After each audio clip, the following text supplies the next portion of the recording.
तुम कोई भी डायरेक्शन में एक कदम चलो तुम्हें मिलेगा एक यूनिट वेक्टर। कोई डायरेक्शन तुम ऐसे जाओगे ऐसे जाओगे ऐसे जाओ, तुम कोई भी डायरेक्शन में एक कदम चलो तुम्हें मिलेगा एक यूनिट वेक्टर। ऐसे इनफाइनाइट डायरेक्शन है तो इनफाइनाइट डायरेक्शन के लिए मैं infinite number of unit choose करूं ना। मैं क्या कर रहा हूं, मैं एक्स वाई और जेड के लिए 3 यूनिट चूज किया हूं और बाकी सब जो डायरेक्शन में आएगा यूनिट वेक्टर वो मैं आई कैप जे कैप और के कैप के टर्म में लिखूंगा। ये हम लोग को प्रॉब्लम करते करते मतलब न्यूमेरिकल करते करते आ जाएगा। सिर्फ मैं एक्स वाई और जेड के लिए चूज किया यूनिट, बाकी कोई डायरेक्शन में यूनिट वेक्टर तुम आई कैप जे कैप और के कैप के टर्म में रिप्रेजेंट करोगे। तो सिंपल, अगर मैं ऐसे लिखूंगा आई कैप ये हुआ not equal to J cap, ये not equal to K cap. क्यों? क्योंकि सभी का मैग्नीट्यूड तो वन ही है लेकिन डायरेक्शन अलग अलग, इसलिए तुम इन सभी को नॉट इक्वल टू से रिप्रेजेंट करोगे। अगर मैं इसको ऐसे लिखूं, ये हुआ आई कैप, ये हुआ माइनस आई कैप मॉड, ये हुआ जे कैप, ये हुआ माइनस जे कैप, फिर इक्वल टू ये हुआ मॉड ऑफ के कैप, ये हुआ मॉड ऑफ माइनस के कैप, ये हुआ 1। ये करेक्ट एक्सप्रेशन है। जब तुम मॉड अप्लाई कर रहे हो तो सिर्फ तुम क्या ले रहे हो, मैग्नीट्यूड, लेकिन तुम इसको इक्वल टू से नहीं लिख सकते, ये नॉट इक्वल लिखना होगा क्योंकि पॉजिटिव एक्स में तुम एक कदम चल रहे हो तो मिलेगा एक यूनिट वेक्टर जो आई कैप, तुम पॉजिटिव वाई में एक कदम चल रहे हो तो मिलेगा यूनिट वेक्टर जे कैप।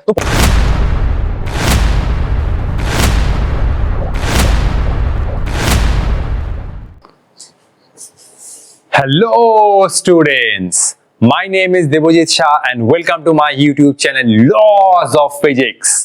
तो ये वीडियो है मोशन इन ए प्लेन का वीडियो नंबर 4 और आज के वीडियो में हम डिस्कस करने जा रहे हैं वेक्टर का एक इंपॉर्टेंट कॉन्सेप्ट जो है यूनिट वेक्टर। ये कॉन्सेप्ट बहुत सारे स्टूडेंट को समझ में आता ही नहीं है, सिर्फ ये समझ लेते हैं आई कैप जे कैप के कैप, लेकिन मैं पूरा फील दूंगा कि यूनिट वेक्टर आखिर है क्या, इसको हम लोग कैसे प्रॉब्लम में इंप्लीमेंट कर रहे हैं और ढेर सारा कंसेप्ट। आई होप आप लोग मुझे बहुत बहुत सपोर्ट करेंगे। तो बिना टाइम वेस्ट किए आज का जर्नी स्टार्ट करते हैं। तो पहला क्वेश्चन ये दिमाग में हिट कर रहा है कि ये कौन सा नया वेक्टर है यूनिट वेक्टर। यूनिट वेक्टर नाम सुन के ही पता चल रहा है कि इसका वैल्यू मतलब मैग्नीट्यूड है 1, लेकिन फील क्या है सर, फील देता हूं। यूनिट वेक्टर का काम क्या है? यूनिट वेक्टर का काम है कोई एक वेक्टर को दिशा दिखाना। ये हम लोग जानते हैं, ये हम लोग सीखे भी थे कि ये एक वेक्टर को हम लोग लिख पाते हैं उसका मैग्नीट्यूड, और ये होता है यूनिट वेक्टर के प्रोडक्ट के टर्म में। ये क्या होता है, ए वेक्टर का मैग्नीट्यूड, ये होता है उस वेक्टर का डायरेक्शन। मतलब अगर ये है एक ए वेक्टर तो ये एरो का लेंथ क्या हुआ, एरो का लेंथ हुआ सिंपल ए, और इस वेक्टर का डायरेक्शन, ये डायरेक्शन हम लोग दिखाते हैं, ये हुआ सपोज, ये तुम ए कैप भी लिख सकते हो और ये हुआ एन कैप। तो एन कैप हुआ इसी वेक्टर के डायरेक्शन में एक यूनिट वेक्टर जिसका वैल्यू है 1 और उसका काम क्या है, इस वेक्टर को दिशा दिखाना, मतलब इस वेक्टर का जो डायरेक्शन है उसको रिप्रेजेंट करना। Simple as that. अब देखो फील दे रहा हूं, सपोज मैं एक्स एक्सिस में, पॉजिटिव एक्स एक्सिस में एक कदम चल रहा हूं तो मुझे मिलेगा एक यूनिट वेक्टर, क्योंकि कोई भी डायरेक्शन में तुम एक कदम चलो तुम्हें मिलेगा एक यूनिट वेक्टर। अगर तुमने पॉजिटिव एक्स में एक कदम चला तो तुम्हें एक मिलेगा यूनिट वेक्टर जिसका नाम है आई कैप, इसका भी वैल्यू है 1। तुम अगर चले पॉजिटिव वाई में तुम्हें फिर से एक मिलेगा यूनिट वेक्टर जिसको हम कह रहे हैं जे कैप। तो ये हुआ पॉजिटिव वाई में यूनिट वेक्टर। कोई भी डायरेक्शन में तुम एक कदम चलो तुम्हें मिलेगा एक यूनिट वेक्टर जिसका वैल्यू है 1, मतलब मैग्नीट्यूड 1। तो आई कैप हुआ पॉजिटिव एक्स में यूनिट वेक्टर, जे कैप हुआ पॉजिटिव वाई में यूनिट वेक्टर। फिर से तुम जेड एक्सिस, मतलब बोर्ड से बाहर में ले रहा हूं, बोर्ड से बाहर तुम एक कदम चलो तुम्हें मिलेगा along z axis, along positive z axis another unit vector that is equal to k cap। तो पॉजिटिव x में एक कदम चलो तुम्हें मिलेगा unit vector i cap, positive y में एक कदम चलो तुम्हें मिलेगा यूनिट वेक्टर j cap, तुम फिर पॉजिटिव z में एक कदम चलो तुम्हें फिर से मिलेगा एक नया यूनिट वेक्टर जिसका नाम है k cap। इन तीनों यूनिट वेक्टर का जो वैल्यू है वो सेम है 1, लेकिन तीनों का डायरेक्शन अलग अलग है। आई कैप है पॉजिटिव एक्स में, जे कैप है पॉजिटिव वाई में और के कैप है पॉजिटिव जेड में। तो अगर आई कैप है पॉजिटिव एक्स में यूनिट वेक्टर, मान लो मैं नेगेटिव एक्स के उल्टे डायरेक्शन में एक कदम चला तो मुझे मिलेगा unit vector minus I cap. Similarly J cap क्या है, along positive Y axis unit vector. Similarly अगर मैं नेगेटिव वाई में जस्ट उल्टे डायरेक्शन में एक कदम चला तो ये बन जाएगा माइनस जे कैप, और नेगेटिव जेड में ये बन जाएगा माइनस के कैप। सिंपल यूनिट वेक्टर का काम है कोई एक वेक्टर को दिशा दिखाना, ये कोई वेक्टर को डायरेक्शन देता है। काम क्या है, रिप्रेजेंट डायरेक्शन। ये कोई वेक्टर को हम लोग ऐसे लिख पाते हैं, ये हुआ इस वेक्टर का मैग्नीट्यूड ए और एन कैप होता है उसी वेक्टर के डायरेक्शन में एक यूनिट वेक्टर जिसका काम क्या होता है, इस वेक्टर को दिशा दिखाना। तो ये ए वेक्टर है, इसका जो एरो का लेंथ ये होता है इस वेक्टर का मैग्नीट्यूड ए, और ये एन कैप क्या होता है, एन कैप होता है इसी वेक्टर के डायरेक्शन में एक यूनिट वेक्टर जिसका वैल्यू है 1 और जिसका काम क्या है, ए वेक्टर को दिशा दिखाना, मतलब ए वेक्टर जो डायरेक्शन है वो रिप्रेजेंट करना। ये होता है यूनिट वेक्टर का काम। नेक्स्ट देखो, इस दुनिया में बहुत सारा डायरेक्शन है, इनफाइनाइट डायरेक्शन। तो मैं क्या अलग अलग डायरेक्शन में अलग अलग यूनिट वेक्टर, ये तो इनफाइनाइट हो जाएगा यूनिट वेक्टर। तो मैं क्या कर रहा हूं, सिंप्लिसिटी, हम लोग क्या लेते हैं फिजिक्स में, हम लोग सिर्फ एक्स वाई और जेड एक्सिस के लिए यूनिट वेक्टर डिफाइन कर रहे हैं। बाकी जो डायरेक्शन में आएगा यूनिट वेक्टर वो हम लोग आई कैप, जे कैप और के कैप के टर्म में रिप्रेजेंट करेंगे। तुम कोई भी डायरेक्शन में एक कदम चलो तुम्हें मिलेगा एक यूनिट वेक्टर। कोई भी डायरेक्शन में, तुम ऐसे जाओ या ऐसे जाओ या ऐसे जाओ, तुम कोई भी डायरेक्शन में एक कदम चलो तुम्हें मिलेगा एक यूनिट वेक्टर। ऐसे इनफाइनाइट डायरेक्शन है, तो इनफाइनाइट डायरेक्शन के लिए कि मैं infinite number of unit choose करूं ना, मैं क्या कर रहा हूं, मैं एक्स वाई और जेड के लिए 3 यूनिट चूज किया हूं और बाकी सब जो डायरेक्शन में आएगा यूनिट वेक्टर वो मैं आई कैप, जे कैप और के कैप के टर्म में लिखूंगा। ये हम लोगों को प्रॉब्लम करते करते, मतलब न्यूमेरिकल करते करते आइडिया लाएगा। सिर्फ मैं एक्स वाई और जेड के लिए चूज किया यूनिट वेक्टर, बाकी कोई डायरेक्शन में यूनिट वेक्टर तुम आई कैप, जे कैप और के कैप के टर्म में रिप्रेजेंट करोगे। तो सिंपल, अगर मैं ऐसे लिखूंगा आई कैप, ये हुआ not equal to J cap, ये not equal to K cap. क्यों? क्योंकि सभी का मैग्नीट्यूड तो 1 ही है लेकिन डायरेक्शन अलग अलग, इसलिए तुम इन सभी को नॉट इक्वल टू से रिप्रेजेंट करोगे। अगर मैं इसको ऐसे लिखूं, ये हुआ आई कैप, ये हुआ माइनस आई कैप मॉड, ये हुआ जे कैप, ये हुआ माइनस जे कैप, फिर इक्वल टू ये हुआ मॉड ऑफ के कैप, ये हुआ मॉड ऑफ माइनस के कैप, ये हुआ 1। ये करेक्ट एक्सप्रेशन है। जब तुम मॉड अप्लाई कर रहे हो तो सिर्फ तुम क्या ले रहे हो, मैग्नीट्यूड, लेकिन तुम इसको इक्वल टू से नहीं लिख सकते, ये नॉट इक्वल लिखना होगा, क्योंकि पॉजिटिव एक्स में तुम एक कदम चल रहे हो तुम्हें मिलेगा एक यूनिट वेक्टर जो है आई कैप, तुम पॉजिटिव वाई में एक कदम चल रहे हो तुम्हें मिलेगा यूनिट वेक्टर जे कैप, तुम पॉजिटिव जेड में एक कदम चल रहे हो तुम्हें मिलेगा यूनिट वेक्टर के कैप। तो सभी का मैग्नीट्यूड तो सेम है लेकिन डायरेक्शन अलग अलग है। क्लियर? तो बेसिकली एक वेक्टर को हम लोग ऐसे रिप्रेजेंट करते हैं कि ए वेक्टर इक्वल टू उसका मैग्नीट्यूड इनटू उसी के डायरेक्शन में एक यूनिट वेक्टर इन कैप। तो सिंपल देखो, ये हम लोग लिख सकते हैं कि इन कैप इक्वल टू ये हुआ ए वेक्टर बाई ए। तो ये फॉर्मूला हम लोग लिख सकते हैं कि कोई एक वेक्टर को जब तुम उसके मैग्नीट्यूड से डिवाइड कर रहे हो तब तुम्हें उसी वेक्टर के डायरेक्शन में एक यूनिट वेक्टर मिल रहा है। इसका काम क्या है, उस वेक्टर को दिशा दिखाना। तो ये हुआ वेक्टर और ये हुआ मैग्नीट्यूड और ये इन कैप हुआ उसी वेक्टर के डायरेक्शन में एक यूनिट वेक्टर। लिख लो, फिर से मैं एक बार क्लियर कट करके लिख देता हूं। तो ये था यूनिट वेक्टर का कंसेप्ट। कोई भी डायरेक्शन में एक कदम चलो तुम्हें मिलेगा एक यूनिट वेक्टर। हम लोग एक्स वाई और जेड के डिफाइन कर रहे हैं यूनिट, बाकी सभी डायरेक्शन में हम लोग यूनिट वेक्टर को आई कैप, जे कैप और के कैप के टर्म में ही लिखेंगे। कॉपी कर लो, चलते हैं आगे। तो चलो, ये हम लोग जानते हैं कि कोई एक वेक्टर को हम लोग कैसे लिख पाते हैं। ये हुआ ए वेक्टर, ये हुआ उसका मैग्नीट्यूड और ये इन कैप हुआ उसी वेक्टर के डायरेक्शन में एक यूनिट वेक्टर।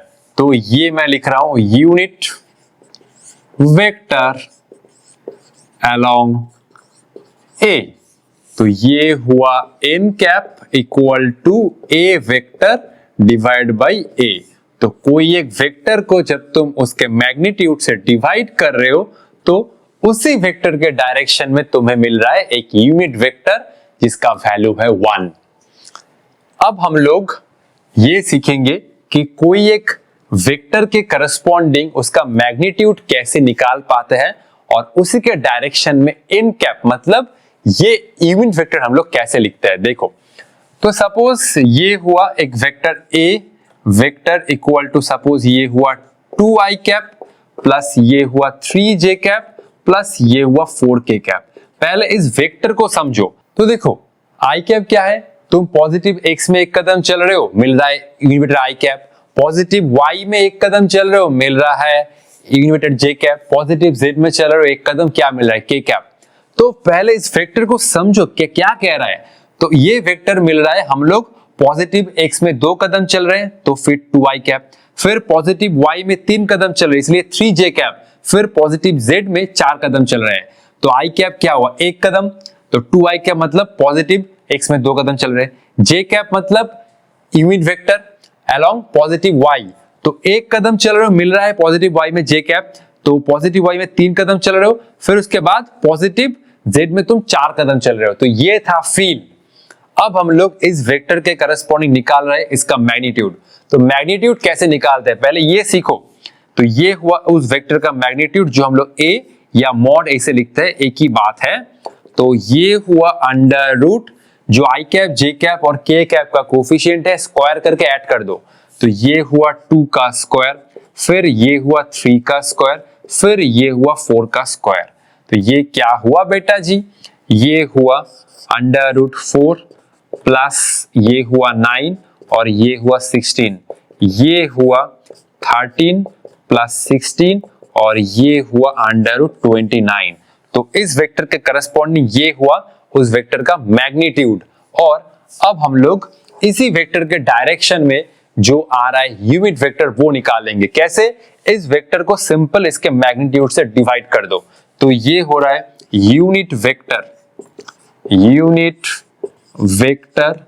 अलोंग ये हुआ a, तो ये हुआ n cap equal to a vector divide by a। तो a वेक्टर कितना है, a वेक्टर है 2i cap plus 3j cap plus ये हुआ 4k कैप अंडर रूट ये हुआ रूट 29, ये हुआ रूट 29 ना। ध्यान से देखोगे तो ये जो यूनिट वेक्टर मिल रहा है ये ना ही x में है, ना ही y में है, ना ही z में है, ये कोई आर्बिट्रेरी डायरेक्शन है जो हम लोग i कैप j कैप और k कैप के कॉम्बिनेशन से लिखे हैं। मैंने बोला था इस दुनिया में इनफाइनाइट डायरेक्शन है, इनफाइनाइट डायरेक्शन में इनफाइनाइट होता है यूनिट वेक्टर, लेकिन हम लोग सिर्फ x y और z के लिए डिफाइन कर रहे हैं i कैप j कैप और k कैप। बाकी सभी डायरेक्शन में हम लोग जो यूनिट वेक्टर लिखेंगे वो i कैप j कैप और k कैप के कॉम्बिनेशन से लिखेंगे। तो ये एक आर्बिट्रेरी डायरेक्शन है, ये ना ही x में, ना ही y में, ना ही z में है। हम लोग उस आर्बिट्रेरी डायरेक्शन में जो यूनिट वेक्टर मिल रहा है उसको हम लोग i कैप j कैप और k कैप के कॉम्बिनेशन से लिख रहे हैं। तो ये था फील, इसको कॉपी कर लो। नेक्स्ट मैं और एक दिखा रहा हूं कि अगर इसके सामने माइनस होता है तो कैसे तुम निकाल सकते हो यूनिट वेक्टर। कॉपी कर लो, चलते हैं आगे। तो नेक्स्ट सपोज मैं और एक वेक्टर ले रहा हूं, ये हुआ suppose a vector equal to ये हुआ 2i cap minus 3k cap. इस वेक्टर में j कैप का कोऑर्डिनेट नहीं है, तो इस वेक्टर के करस्पॉन्डिंग कैसे निकाले यूनिट वेक्टर। सिंपल वही मेथड है, पहले इस वेक्टर के करस्पॉन्डिंग इसका मैग्नीट्यूड निकालो। ये i कैप का कोएफिशिएंट है 2, तो ये हुआ 2 स्क्वायर प्लस ये प्लस k कैप का कोएफिशिएंट कितना माइनस 3, तो ये हुआ माइनस 3 का होल स्क्वायर। बीच में हमेशा प्लस होगा, तो इसमें तुम माइनस लिखो ना लिखो एक ही बात है, अल्टीमेट तो स्क्वायर ही हो रहा है। तो ये हुआ 4 प्लस ये हुआ 9 और ये हुआ रूट 13। तो इसी वेक्टर के डायरेक्शन में ये हुआ unit vector n cap equal to a vector by a। Vector को हम लोग उसके मैग्नीट्यूड से डिवाइड कर रहे हैं, तो उसी वेक्टर के डायरेक्शन में हमें मिल रहा है एक यूनिट वेक्टर जो कितना, ये हुआ 2i cap minus 3k cap और ये हुआ अंडर रूट 13। तो कॉपी कर लो, चलते हैं कुछ बेहतरीन न्यूमेरिकल की तरफ। तो ये हुआ आज का हमारा पहला धमाकेदार numerical. a vector equal to 3i cap plus 4j cap and b vector equal to 7i cap plus 24j cap. Find A vector having the same magnitude as b vector and parallel to a vector. हमें क्या ढूंढना है, एक तीसरा vector ढूंढना है जिसका magnitude तो है b वेक्टर की इक्वल लेकिन डायरेक्शन है a वेक्टर के डायरेक्शन में। सर ये क्या हुआ, आपने जमीन पे चलना सिखाया और आप अभी बोल रहे हैं कि एवरेस्ट पर जाकर चलो, माउंट एवरेस्ट। देखो क्वेश्चन आसान है, सिंपल, थोड़ा बहुत कंसेप्ट अप्लाई करो, इजी क्वेश्चन है, एकदम चुटकी वाला क्वेश्चन हो जाएगा। सिंपल क्वेश्चन क्या है, एक वेक्टर ढूंढना है जिसका मैग्नीट्यूड तो है b वेक्टर की इक्वल और डायरेक्शन क्या है a वेक्टर के डायरेक्शन में होगा, पैरेलल टू a वेक्टर। तो कैसे करना होगा, चलो सॉल्व करते हैं। तो ये हुआ वेक्टर, मान लो c वेक्टर, c वेक्टर का मैग्नीट्यूड हुआ b वेक्टर के इक्वल और पैरेलल और डायरेक्शन हुआ पैरेलल टू ए वेक्टर। हम लोग ये लिख रहे हैं सपोज ए वेक्टर के डायरेक्शन में ये हुआ एक यूनिट वेक्टर इन कैप, तो ये हो जाएगा इन कैप, सिंपल। तीसरा एक वेक्टर ढूंढना है जिसका मैग्नीट्यूड है बी वेक्टर की इक्वल और डायरेक्शन क्या है, ए वेक्टर जिस डायरेक्शन में है उसी डायरेक्शन में तीसरा जो वेक्टर है सी का, उसका भी डायरेक्शन होगा। तो सिंपल ए वेक्टर का डायरेक्शन में ये आता है यूनिट वेक्टर, तो ये हुआ ए इस वेक्टर का मैग्नीट्यूड और ये हुआ unit vector, simple as that. N cap क्या है, इन कैप है ए वेक्टर के डायरेक्शन में एक यूनिट वेक्टर। तो चलो सॉल्व करते हैं। तो ये हुआ बी वेक्टर 7 आई कैप प्लस 24 जे कैप, बी वेक्टर का ये हुआ मैग्नीट्यूड, ये हुआ 7 स्क्वायर प्लस 24 स्क्वायर, ये कितना हुआ, ये हुआ 49, ये हुआ 576, ये हुआ अंडर रूट 625, ये मैं जानता हूं इसीलिए कर पा रहा हूं। तो 625 का रूट आता है 25, क्योंकि ये 7 24 25 एक क्या होता है, पाइथागोरियन ट्रिपलेट। ओके, तो नेक्स्ट मैं ये कर रहा हूं कि ए वेक्टर क्या है, A vector equal to 3 i cap plus 4 j cap. A vector का मैग्नीट्यूड निकालो, ये हुआ 3 स्क्वायर प्लस 4 स्क्वायर, कितना हुआ, ये हुआ 9 प्लस 16 अंडर रूट 25, तो ये हुआ 5। नेक्स्ट ए वेक्टर के डायरेक्शन में एक निकालो यूनिट वेक्टर, तो ए वेक्टर को उसके मैग्नीट्यूड से डिवाइड करो, ये हुआ 3 i cap plus 4 j cap divide by 5। तो ये हुआ ए वेक्टर के डायरेक्शन में एक यूनिट वेक्टर जिसका मैग्नीट्यूड क्या है 1। अब हमें तीसरा वेक्टर ढूंढना था जिसका मैग्नीट्यूड है b और जो है ए वेक्टर के पैरेलल। अब ए वेक्टर के डायरेक्शन में ये हुआ यूनिट वेक्टर, तो तीसरा वेक्टर को हम लोग ऐसे लिख रहे हैं C vector equal to be, ये हुआ एन कैप, ये हुआ सी वेक्टर, बी क्या है, बी कहां पर हुआ, बी हुआ 25, ये हुआ 25 इंटू ये हुआ 3 i cap plus 4 j cap divide by 5, 5 से 25 का ये हुआ 5, 5 इंटू 3 ये हुआ 15 आई कैप प्लस 5 इंटू 4 ये हुआ 20 जे कैप। तो ये हुआ हमारा रिक्वायर्ड सी वेक्टर। तो 5 इंटू 3 15, 5 इंटू 4 20, कॉपी कर लो, चलते हैं आगे। तो ये हुआ नेक्स्ट एक लप्पू सा न्यूमेरिकल, एकदम आसान है। A vector equal to 3 i cap plus 2 j cap, B vector equal to i cap minus 2 j cap plus 3 k cap, find A vector plus B vector and A vector minus B vector. तो चलो पहले A vector plus B vector ही कर लेते हैं। तो ये हुआ 3 आई कैप प्लस ये हुआ 2 जे कैप प्लस कितना हुआ, ये हुआ आई cap minus 2 j cap plus ये हुआ 3 के कैप। सिंपल, आई के साथ आई ऐड करो, जे के साथ जे या के साथ के। तो जब तुम 3 i cap plus I cap कर रहे हो, simple 3 cap plus 3 i cap plus I cap कितना हो रहा है 4 आई कैप। नेक्स्ट ये देखो 2 जे कैप है और ये हुआ माइनस 2 जे कैप, कैंसिल हो रहा है। बाकी यहाँ पर तो ए वेक्टर में कोई के कैप का कोएफिशिएंट था ही नहीं, तो सिंपल ये हुआ 3 के कैप।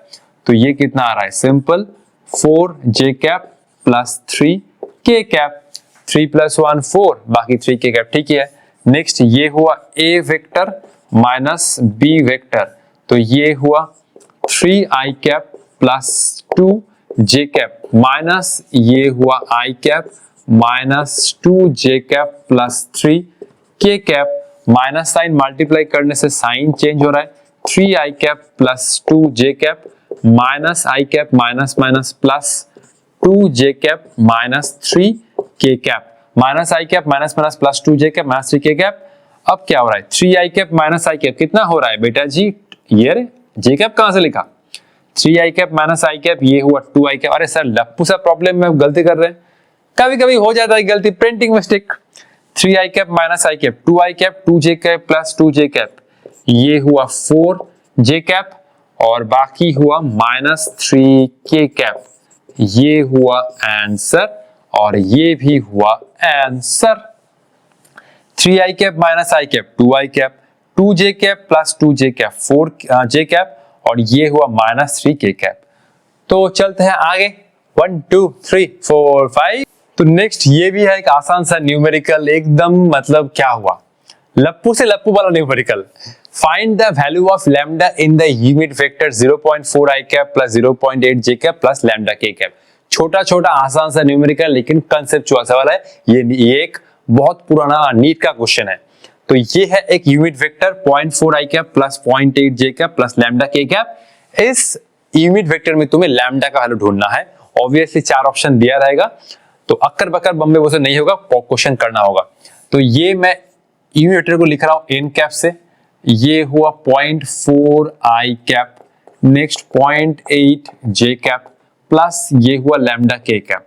अब मैं दोनों साइड से मैग्नीट्यूड लिखूंगा, तो ये क्या होगा, अंडर रूट 0.4 का होल स्क्वायर प्लस 0.8 का whole square plus lambda square.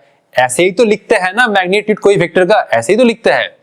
तो n कैप ये यूनिट वेक्टर को मैंने ऐसे लिखा है।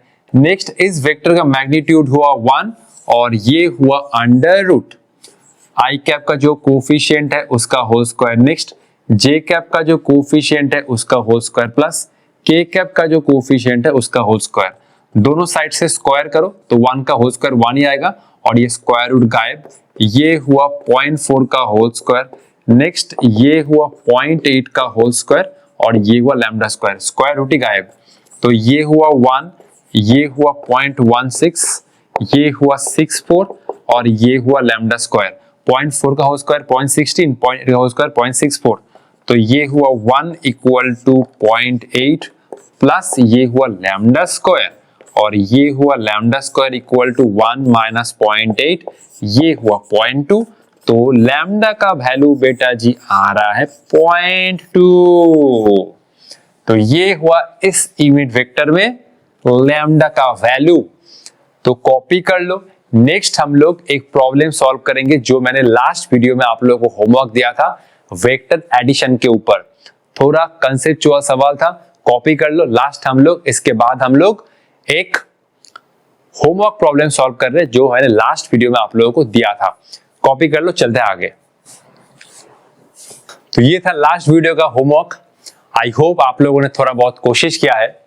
तो two forces P Newton and 2P Newton act on a particle. If the first be doubled and second be increased by 20 Newton, the direction of resultant is unaltered. Find value of P. तो पहले मैं diagram बना के समझाता हूं। देखो, ये हुआ सपोज एक फोर्स P और ये हुआ दूसरा फोर्स, ये हुआ दूसरा फोर्स 2P। ये मैं बना रहा हूं parallelogram law of vector addition. तो ये हुआ पैरेललोग्राम लॉ। देखो, तो ये कॉमन पॉइंट से जो डायगोनल पास हो रहा है, ये कॉमन पॉइंट जो डायगोनल पास हो रहा है, यही हुआ रिजल्टेंट। ये हुआ रिजल्टेंट सपोज R1। ओके, तो इन दोनों के बीच में ये हुआ एंगल थीटा और रिजल्टेंट और P के बीच में ये है एंगल अल्फा। क्लियर? दो फोर्स है P एंड 2P, दोनों के बीच में मैंने एंगल लिया थीटा और रिजल्टेंट ये मैं लिख रहा हूं सपोज R1। तो रिजल्टेंट और P के बीच में एंगल क्या है, अल्फा। तो मैं क्या लिख सकता हूं, ये मैं लिख सकता हूं tan alpha equal to resultant किसके साथ एंगल किया है, P के साथ एंगल किया है। तो P नीचे अकेला बैठ रहा है, बाकी ये हुआ 2P साइन थीटा प्लस ये हुआ 2P cos थीटा। यही ट्रिक था, मैंने बताया था। रिजल्टेंट जिसके साथ एंगल कर रहा है वो नीचे अकेला बैठ रहा है, बाकी 2P sin theta plus 2P cos theta. Theta क्या है, दोनों के बीच में एंगल। नेक्स्ट सिचुएशन क्या हो रहा है, हम लोग first, if the first be double, मतलब ये जो वेक्टर है इसका मैग्नीट्यूड 2 टाइम इंक्रीज हो रहा है। ऑब्वियसली इसका जो लेंथ है मैं वो 2 टाइम्स बना रहा हूं। तो ऑब्वियसली ये हुआ सपोज 2 टाइम्स, कुछ जस्ट एक आइडिया लगा के बना रहा हूं। तो ये फर्स्ट बी डबल्ड, थोड़ा टेढ़ा मेरा हो गया ना, रुको। तो फर्स्ट बी डबल्ड, तो ये हुआ फर्स्ट बी डबल्ड, ये हुआ 2P and the second be increased by 20 Newton. तो सेकेंड भी 20 न्यूटन इंक्रीज है, मतलब इसका जो लेंथ है थोड़ा सा चेंज हुआ। सपोज मान लो ये हुआ, ठीक है। अच्छा, तो ये हुआ 2p प्लस 20, ऑब्वियसली लेंथ थोड़ा तो इंक्रीज होगा ही। फर्स्ट भी डबल, तो p से हो रहा है 2p और 2p से सेकेंड भी इंक्रीज बाई 20 न्यूटन, और सेकेंड का जो मैग्नीट्यूड है वो 20 न्यूटन इंक्रीज हुआ है। तो ये हुआ हमारा पैरेललोग्राम, ये हुआ हमारा पैरेललोग्राम, और ये हुआ रिजल्टेंट, ये हुआ रिजल्टेंट जो है R2। अब ये सिचुएशन में क्या बोल रहा है, the direction of resultant is unaltered. मतलब देखो, दोनों वेक्टर के बीच में इनिशियली एंगल थीटा था, बाद में भी एंगल थीटा ही होगा, क्योंकि इसका मैग्नीट्यूड इंक्रीज हुआ है, इसका भी इंक्रीज हुआ है, लेकिन एंगल तो सेम ही रहेगा ना बेटा जी, एंगल तो सेम ही रहेगा। सेकेंड सिचुएशन में ये बोल रहा है कि direction of resultant is unaltered, मतलब रिजल्टेंट का मैग्नीट्यूड चेंज हो जाएगा ऑब्वियसली, क्योंकि हर एक वेक्टर का मैग्नीट्यूड चेंज हुआ है, लेकिन रिजल्टेंट जो डायरेक्शन है ये वाला एंगल अल्फा ही रहेगा। पहले रिजल्टेंट p के साथ एंगल किया अल्फा, अब रिजल्टेंट R1 से R2 हुआ, बाकी रिजल्टेंट ये 2p के साथ एंगल अल्फा ही बनाएगा। क्वेश्चन में बोल रहा है कि जब फास्ट 2 टाइम्स हो रहा है और ये सेकेंड वाला 20 न्यूटन इंक्रीज हो रहा है, तो direction of resultant is unaltered, मतलब रिजल्टेंट पहले हॉरिजॉन्टल से जितना एंगल बनाया था अब भी हॉरिजॉन्टल से उतना ही सेम एंगल बनाएगा, यही कंसेप्ट है, बाकी तो सब कुछ सेम ही है। तो फिर से मैं लिख रहा हूं इस फिगर से, ये हुआ tan अल्फा इक्वल टू किसके साथ एंगल बना है, 2p के साथ, तो 2p, बाकी ये हुआ 2p प्लस 20, और ये हुआ साइन थीटा, और ये हुआ 2p। अच्छा, तो ये हुआ 2p प्लस 20, और ये हुआ cos थीटा। रिजल्टेंट 2p के साथ एंगल बना है, तो 2p नीचे अकेला बैठ रहा है, बाकी ये वेक्टर है 2p प्लस 20 और साइन थीटा, और 2p प्लस 20 cos थीटा। अब इन दोनों रिजल्ट को इक्वेट करो, कैलकुलेशन करो, बात खत्म। तो कॉपी कर लो, इसको मुझे इरेज करना है, सिंपल ये दोनों रिजल्ट मुझे चाहिए, कॉपी कर लो। तो चलो हम लोग दोनों फिगर से जो tan अल्फा वैल्यू निकाले थे उन दोनों इक्वेट करो, बस निकालो p एंड 2p। तो ये tan अल्फा जस्ट ये दोनों वैल्यू आया था, ये हम लोग इक्वल कर रहे हैं, साइन थीटा कैंसिल। नेक्स्ट ये आ रहा है 2p divide by p plus 2p cos theta, और ये हुआ 2p प्लस 20, और ये नीचे कितना आ रहा है 2p प्लस 2p प्लस 20, और ये हुआ cos थीटा। देखो p को निकालने के लिए अगर तुम क्रॉस मल्टीप्लाई किए तो बहुत कॉम्प्लिकेट हो जाएगा, तो इसका शॉर्ट ट्रिक क्या है, शॉर्ट ट्रिक मैं यहां पर देता हूं। सपोज मान लो a बाई बी और ये है c बाई डी, तो ये होता है a minus C divide by b minus, जिसका क्या नाम है मुझे तो नहीं पता, भूल गया हूं, लेकिन ऐसा कुछ होता है। तो a by B c by D equal to this minus this equal to this minus this, बस वही करेंगे। तो मैं क्या कर रहा हूं, मैं आगे वही लिख रहा हूं इसके साथ, तो मैं ये माइनस ये कर रहा हूं, तो 2p प्लस 20 माइनस 2p कितना हुआ, सिंपल 20 हुआ ना। ये माइनस a ये करो, अच्छा ये तुम c माइनस a भी कर सकते हो, कोई दिक्कत नहीं है, तो बेटर तुम ये c माइनस a भी कर सकते हो, या तुम d माइनस b भी कर सकते हो।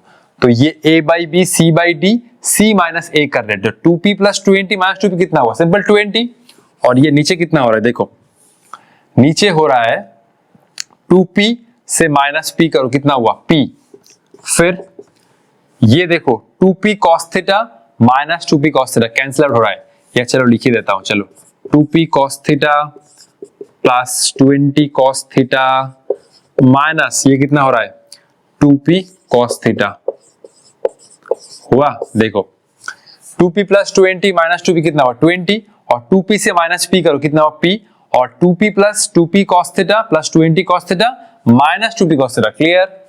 और ये कट रहा है 2p cos theta 2p cos theta, तो ये मैं लिख सकता हूं आगे, देखो फिर से, तो ये तो तुम लिख ही सकते हो ना, अगर ये वैलिड है तो सभी रेशियो इक्वल है, तो a बाई बी तुम ये लिख सकते हो c minus a equal to d minus B लिख ही सकते हो। तो मैं ये टर्म रख रहा हूं 2p divide by p plus 2p cos theta, और उसके साथ में ये वाला टर्म रख रहा हूं 20 डिवाइड बाई ये कितना हो रहा है p प्लस ये हुआ 20 cos थीटा, ये हो रहा है ना 20 cos theta 2p cos theta. अच्छा 2p, अच्छा कुछ तो p, अच्छा ये कितना हुआ, वेट रुको, 2p cos थीटा ठीक है, एक बार चेक कर लेता हूं। 2p plus 20 minus 2p 20, 2p से p गया, 2p cos theta plus 20 cos theta minus 2p cos theta, तो 2p cos थीटा गया, 2p divide by p plus 2p cos theta, 20 divide by p plus 20 cos theta, चलो ठीक ही है। तो मैं एक काम कर रहा हूं, मैं 2 से 20 को कट रहा हूं, ये हुआ 10, अब क्रॉस मल्टीप्लाई करो, आपको उपाय नहीं है, तो p इंटू p, ये हुआ p स्क्वायर और ये हुआ 20 p cos थीटा, फिर क्या हो रहा है 10p, ये हुआ 10p प्लस ये हो रहा है 10 इंटू 2p, तो ये हुआ 20p, ये हुआ cos थीटा, तो 20p cos theta 20p cos theta cancel, ये हुआ p square equal to 10p, p से p स्क्वायर ये हुआ p और ये हुआ p का वैल्यू ये हुआ 10। तो क्वेश्चन में यही गिवन था, find the value of p, तो p का वैल्यू है p इक्वल टू ये हुआ 10 न्यूटन, और 2p का वैल्यू भी निकाल सकते हो, तो ये हुआ 2p इक्वल टू 20 न्यूटन। तो ये हुआ लास्ट वीडियो का होमवर्क वाला क्वेश्चन का डिस्कशन। अब मैं तुम्हें नेक्स्ट वीडियो के लिए एक होमवर्क दे रहा हूं, मतलब इस वीडियो में तुम्हें एक होमवर्क सॉल्व करने का एक मौका मिलेगा, जो मैं नेक्स्ट वीडियो में तुम लोगों को सॉल्व करके दूंगा। कॉपी कर लो, चलते हैं आगे।